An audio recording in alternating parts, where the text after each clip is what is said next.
Dear students, today we are going to learn an essay on saying please written by A.G. Gardiner.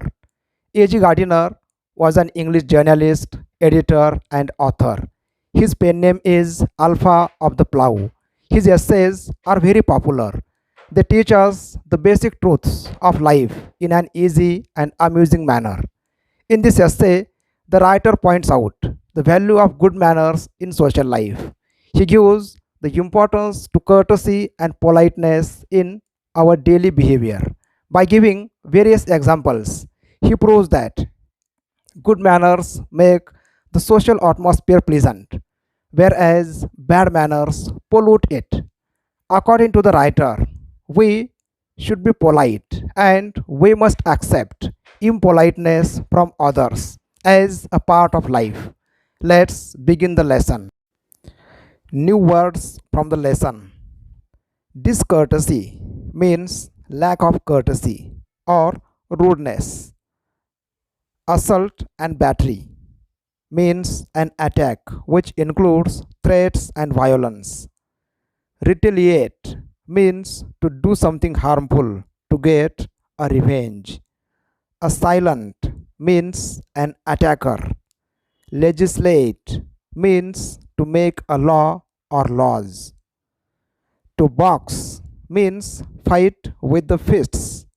Haughty means proudy. Boorish means rude. Attune means to make aware. Laceration means a cut or tear. Slur means an insulting remark. Redress means remedy. Vanity means pride. Brooding over means thinking anxiously about something. Equilibrium means balance. Bullied means tortured. Henpecked means a man controlled by his wife or a man tortured by his wife. Insolent means very rude. Black eye means an area of skin around the eye that has gone dark because it has been hit. Morose means unhappy or gloomy. Decalogue means 10 commandments from the Bible. Decalogue is a set of biblical principles relating to ethics and worship. Endorse means express support. Verdict means judgment. Intercourse means communication. Resentment means anger. Rebuke means criticism. Ordeal means painful experience. Naive means a dishonest person. Coppers, here meaning coins of low value. Cheerfully means happily. Squared means settled. Trampled on means crushed under feet. Countenance means someone's facial expression. Trading on means trampling. Assured means made sure. Inexhaustible means unlimited. Solicitous means curing. Irradiated means produced or spread. Uncouth means impolite. Benediction means a blessing. Conciliatory means trying to win friendly feelings. Panegyric means a speech or piece of writing to praise someone highly. Lower than the angels means less than perfect. Moral affront means verbal insult. Boor means a rude, insensitive person. Summary of the lesson. The writer A.G. Gardiner points out the value of good manners in social life in his essay on saying please. The writer gives importance to courtesy and politeness in daily behavior. By giving various examples, the writer proves that good manners sweeten the atmosphere around us, whereas ill manners pollute it. The young liftman in a city office threw a passenger out of his lift because he refused to say the word please.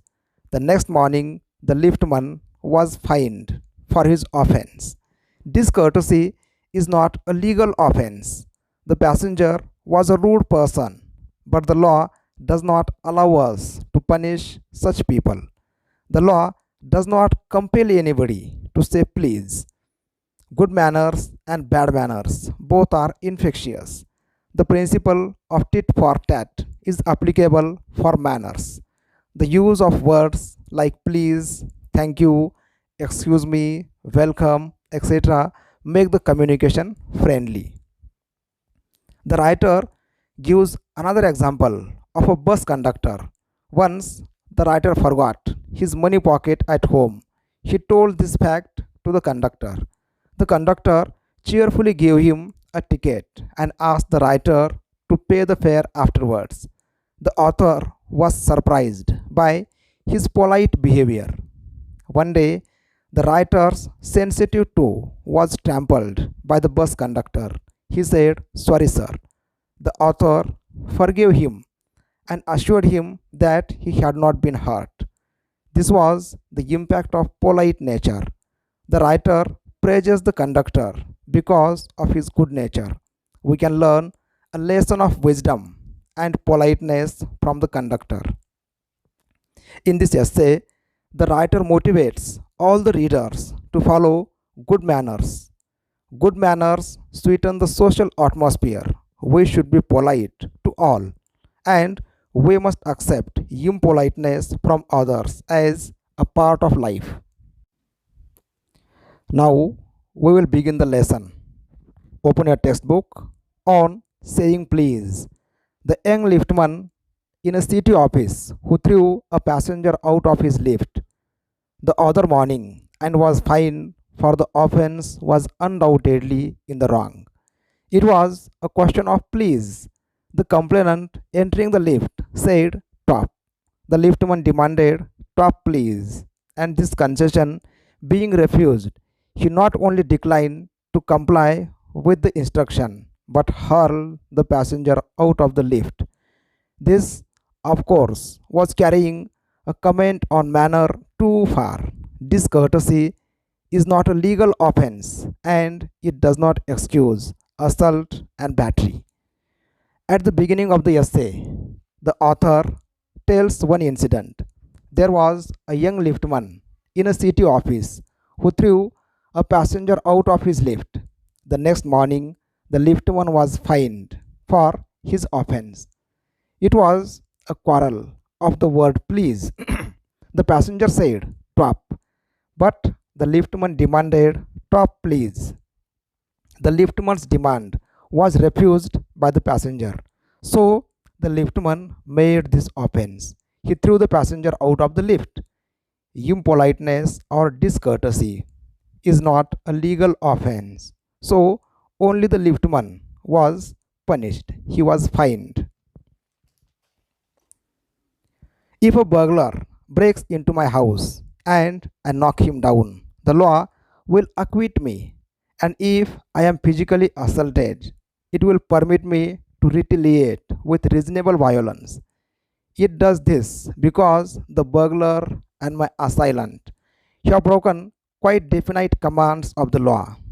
But no legal system could attempt to legislate against bad manners or could sanction the use of violence against something which it does not itself recognize as a legally punishable offense. And our sympathy with the liftman, we must admit that the law is reasonable.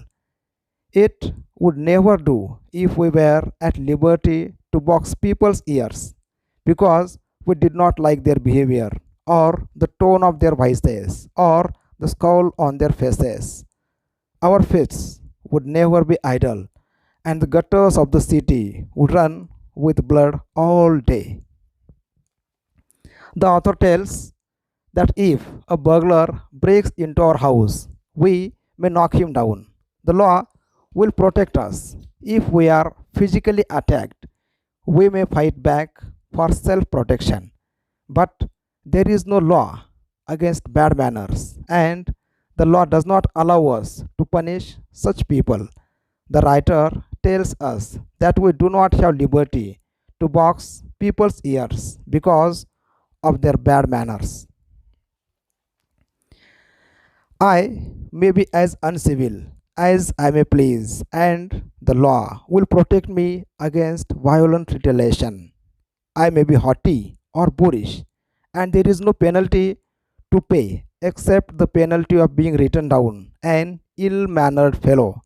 The law does not compel me to say please or to attune my voice to other people's sensibilities any more than it says that I shall not wax my mustache or dye my hair or wear ringlets down my back. It does not recognize the laceration of our feelings as a case of compensation. There is no allowance for moral and intellectual damages in these matters. There is no legal penalty to haughty and boorish people, just they will be called ill mannered fellows. The law does not compel anybody to say please. The writer tells us that we have freedom of so many things, such as we may wax our mustache or not, we may dye our hair or not, we may wear ringlets down our back or not. Nobody can interfere in these matters. This does not mean that the damages are negligible. It is probable that the liftman was much more acutely hurt by what he regarded as a slur upon his social standing than he would have been if he had a kick on the shins, for which he could have got a legal redress. The pain of a kick on the shins soon passes away, but the pain of a wound to our self respect or our vanity may poison a whole day. According to the writer, ill mannered people may do a lot of damage to others. The liftman was acutely hurt by the behavior of the passenger. We may forget physical pain or physical punishment, but we may not forget a wound to our self respect. The liftman felt that he is insulted, so he tried to punish the passenger. I can imagine that liftman denied the relief of throwing the author out of his own of the lift, brooding over the insult by the hour, and visiting his wife in the evening as the only way of restoring his equilibrium. For there are few things more catching than bad temper and bad manners. When Sir Anthony Absolute bullied Captain Absolute, the latter went out and bullied his man, Peg, whereupon Pan went out downstairs and kicked the page boy. The author tells us that if the liftman had denied the relief of throwing the passenger out of the lift, he would have expressed his anger by visiting his wife in the evening. Bad temper and bad manners are infectious. Here the author gives reference of Richard Sheridan's play The Rivals, in which Sir Anthony Absolute insulted Captain Absolute. Captain Absolute insulted Fag. Fag went out and kicked the page boy. Now, in this way, there is a chain of insult. If we are insulted by our seniors, we insult our juniors. This is the reality. Probably the man who said top to the liftman was really only getting back on his employer who had not said good morning to him because he himself had been henpecked at breakfast by his wife, to whom the cook had been insolent because the housemaid had answered her back. We infect the world with our ill humors. Bad manners probably do more to poison the stream of the general life than all the crimes in the calendar. The author tells that bad manners poison the stream of the general life, then all the crimes. We infect the world with our ill humors. There is a chain of rude behavior. The housemaid answered back to the employer's wife. The employer was henpecked by his wife. The employer did not say good morning to the man who said top instead of top please. For one wife who gets a black eye from an otherwise good natured husband, there are 100 who live a life of martyrdom under the shadow of a morose temper. But all the same, the law cannot become the guardian of our private manners. No decalogue could cover the vast area of offences, and no court could administer a law which governed our social civilities, our speech, the tilt of our eyebrows, and all our moods and manners. We see a lot of examples of bad manners here and there. Many wives are insulted by their husbands. Law cannot become the guardian of our private manners. The Ten Commandments in the Bible are called Decalogue. The Decalogue is also unable to solve this problem.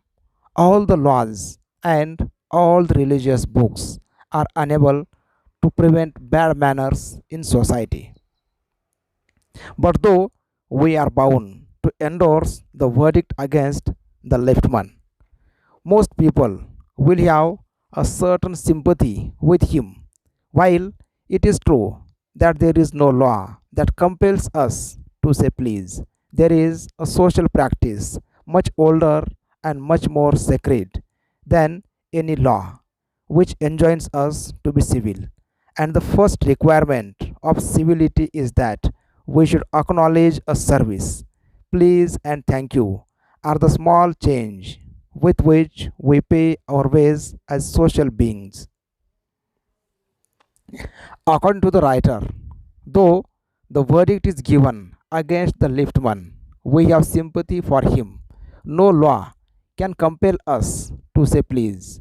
The first requirement of civility is that we should acknowledge a service. We should use please, thank you, welcome, such words to make the atmosphere pleasant. They are the little courtesies by which we keep the machine of life oiled and running sweetly. They put our intercourse upon the basis of a friendly cooperation, an easy give and take, instead of on the basis of superiors dictating to inferiors. It is a very vulgar mind that would wish to command where he can have the service for asking and have it with willingness and good feeling instead of resentment. The words of courtesy make the communication friendly and cooperative. The process of giving and taking runs smoothly with the help of good manners. The author tells us not to think to command anybody. If we are polite, others too become polite. Good manners will spread good feelings everywhere. Now, in the remaining part of the essay, the writer speaks about a conductor who is very polite. See the text. I should like to feature in this connection my friend the polite conductor. By this discriminating title, I do not intend to suggest a rebuke to conductors generally. On the contrary, I am disposed to think that there are few classes of men who come through the ordeal of a very trying calling better than the bus conductors do. The writer gives an example of his friend who is a conductor who is very polite. The writer does not want to criticize other conductors. The job of conductors is very difficult and painful, but some conductors don't lose their temper. Here and there, you will meet an unpleasant specimen who regards the passengers as his natural enemies, as creatures whose chief purpose on the bus is to cheat him, and who can only be kept reasonably honest by a loud voice and an aggressive manner. But this type is rare, rarer than it used to be. I fancy the public owes much to the Underground Railway Company, which also runs the buses, for insisting on a certain standard of civility in its servants and taking care that standard is observed. In doing this, it not only makes things pleasant for the traveling public but performs an important social service. Some conductors think that the passengers are their natural enemies. They speak loudly and aggressively to control the passengers. The author tells us that the Underground Railway Company also runs the buses for insisting on a certain standard of civility in its servants. By doing this, the traveling experience becomes pleasant. It is not, therefore, with any feeling of unfriendliness to conductors as a class that I pay a tribute to a particular member of that class. I first became conscious of his existence one day when I jumped onto a bus and found that I had left home without any money in my pocket. Everyone has had the experience and knows the feelings, the mixed feeling which the discovery arouses. They are annoyed because you look like a fool at the best and like a naive at the worst. The writer paid tribute to the conductor. One day, the writer was traveling in a bus. He had forgotten his money pocket at home. The writer had mixed feelings. He thought that he is a fool. He also thought that the conductor would consider him as a dishonest person. You would not be at all surprised if the conductor eyed you coldly, as much as to say, "Yes, I know that stale old trick. Now then, off you get." And even if the conductor is a good fellow and lets you down easily, you are faced with the necessity of going back and the inconvenience, perhaps, of missing your train or an important engagement. The writer thought that the bus conductor would insult him and ask him to disembark the journey. Such experiences create a lot of inconvenience. We miss a train or an important engagement. Having searched my pocket in vain for stray coppers and having found I was utterly penniless, I told the conductor with as honest a face as I could assume that I couldn't pay the fare and must go back for money. "Oh, you needn't get off. That's all right," said he. "All right," said I, "but I haven't a copper on me." "Oh, I will book you through," he replied. "Where would you want to go?"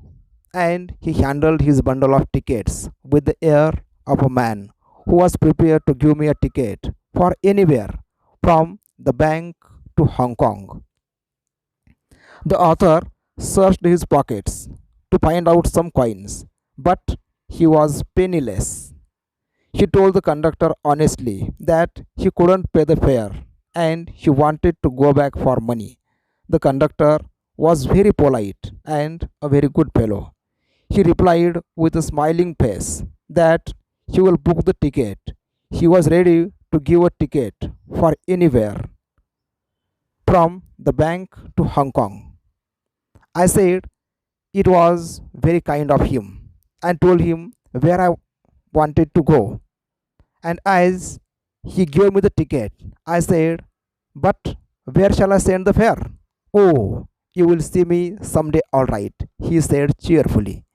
He turned to go, and then, luckily, my fingers, still wandering in the corner of my pockets, lighted on a shilling, and the account was squared. But that fact did not lessen the glow of pleasure which so good natured an action had given me. After getting a ticket.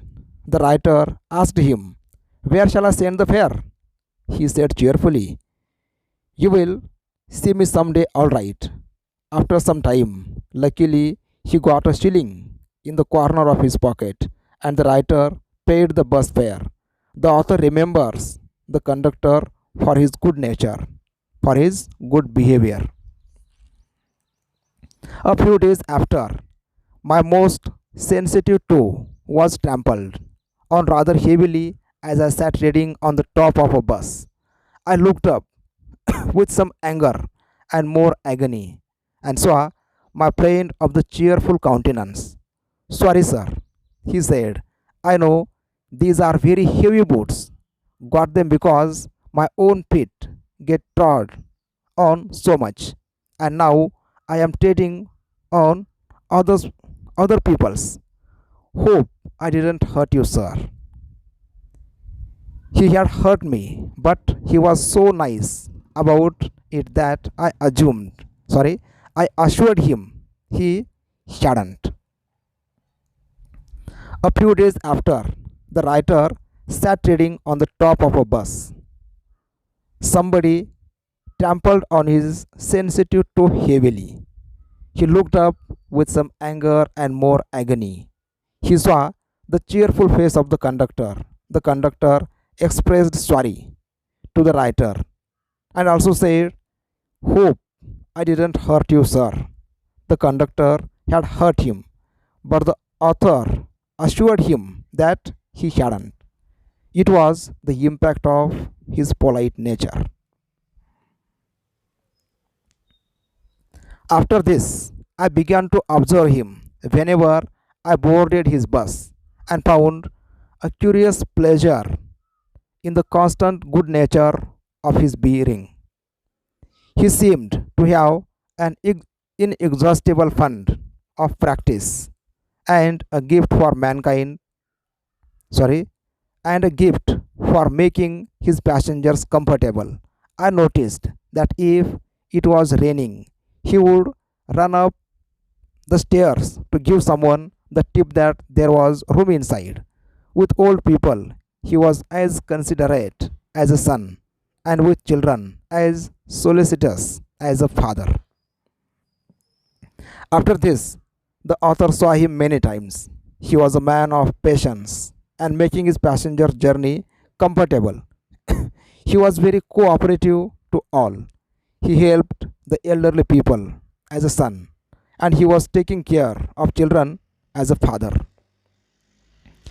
He had evidently a particularly warm place in his heart for young people, and always indulged in some merry jest with them. If he had a blind man on board, it was not enough to set him down safely on the pavements. He would call to Bill in front to wait while he took him across the road or round the corner, or otherwise safely on his way. In short, I found that he irradiated such an atmosphere of good temper and kindness that a journey with him was a lesson in natural courtesy and good manners.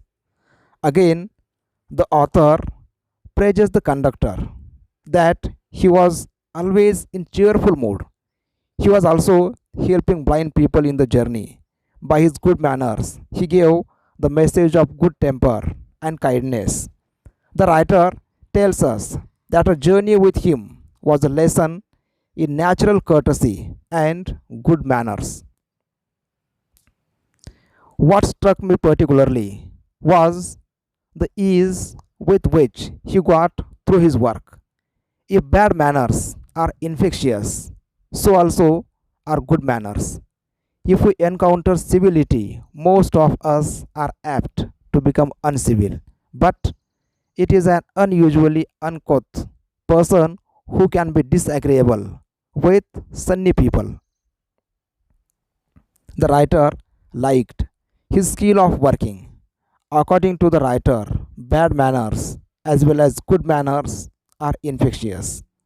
The principle of tit for tat is applicable to all types of manners. It is with manners, as with the weather. Nothing clears up my spirits like a fine day, said kids.